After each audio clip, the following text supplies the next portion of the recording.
नमस्कार मंडळी, एक्सेल सिम्प्लिफायर या यूट्यूब चॅनलमध्ये तुम्हा सर्वांचं मनापासून स्वागत आहे। तर आज आपण बघणार आहे काउंट फंक्शन।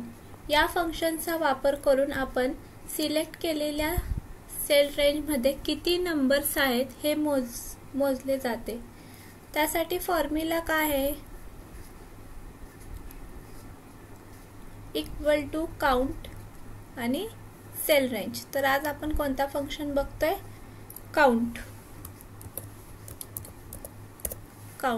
फंक्शन साठी सिंटॅक्स आहे, म्हणजे फॉर्म्युला आहे equal to COUNT count open bracket.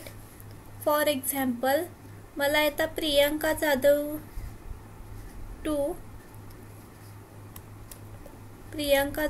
To काय करायचंय, समृद्धी चव्हाण एवढ्या रेंज मध्ये काउंट करायचं आहे।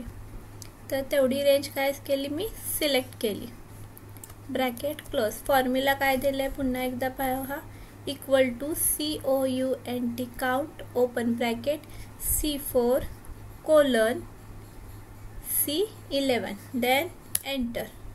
यामुळे काय झालं, आपल्याला C4 पासून C11 पर्यंतच्या सेल ॲड्रेस मधील किती सेल्स मध्ये माहिती भरलेली आहे हे मोजून ती व्हॅल्यू उत्तर म्हणून दाखवली। म्हणजेच C4 पासून C11 पर्यंत किती सेल्स मध्ये माहिती भरली गेली आहे ते आपल्याला काउंट फंक्शननी समजलं। म्हणजेच तुम्ही पाहू शकता, आता C4 टू C11 मध्ये किती सेल्स मध्ये माहिती भरली, 1 2 3 4 5 6 7 आणि 8। अशा प्रकारे आपल्याला काउंट फंक्शननी किती सेल्स मध्ये किती माहिती भरली हे समजू शकते। क्लियर आहे।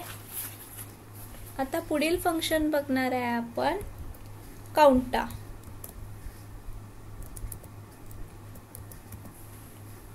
ओके, या फंक्शन मुळे सिलेक्टेड सेल रेंज मध्ये जेवढ्या सेल्स आहेत त्यापैकी किती सेल्स मध्ये माहिती टाइप केलेली आहे तो नंबर डिस्प्ले केला जातो।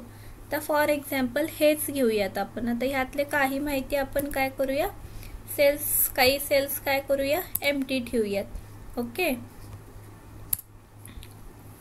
आणि आता काउंटा फंक्शन साठी सिंटॅक्स आहे, म्हणजेच फॉर्म्युला आहे इक्वल टू COUNTA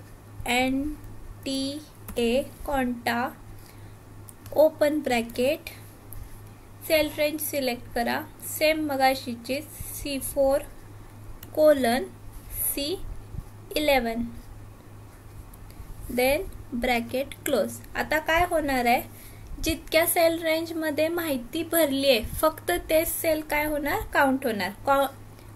आणि काउंट फंक्शन मध्ये काय होत होतं, माहिती असू अगर नसू तुमचे पूर्ण सेल्स किती आहेत हे कळत होतं। पण काउंटा फंक्शन मध्ये काय होतं, जेवढ्या सेल मध्ये माहिती आहे तेवढीच सेल काय करतात, ते काउंट करून सांगतात। त्यासाठी फॉर्म्युला काय आहे, equal to COUNTA open bracket C4 colon C11 enter. ते आपल्याला माहिती दिलं किती, 5 सेल मध्ये काय आहे, आपली इन्फॉर्मेशन फिल केलेली आहे। ओके, क्लियर आहे। थँक्यू।